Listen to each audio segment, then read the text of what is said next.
اردو کے نامور شاعر خواجہ رضی الحسن انصاری المعروف رضی اختر شوق 23 اپریل 1933 کو سہارنپور میں پیدا ہوئے۔ جامعہ عثمانیہ سے انہوں نے BA کیا۔ تقسیم ہند کے بعد وہ پاکستان آ گئے اور کراچی میں مستقل سکونت اختیار کی۔ یہاں آ کر انہوں نے کراچی یونیورسٹی سے MA کیا اور ریڈیو پاکستان سے اپنی ملازمت کا آغاز کیا۔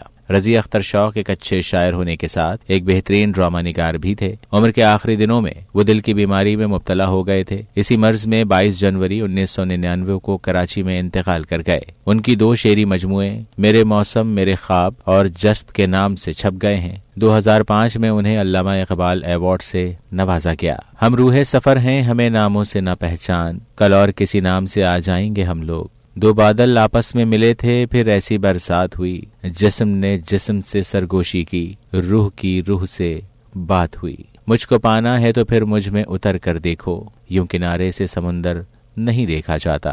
آپ ہی آپ دیے بجھتے چلے جاتے ہیں اور آسیب دکھائی بھی نہیں دیتا۔ ہم اتنے پریشان تھے کہ حال دل سوزاں ان کو بھی سنایا کہ جو غم خوار نہیں تھے۔ اب کیسے چراغ کیا چراغاں جب سارا وجود جل رہا ہے۔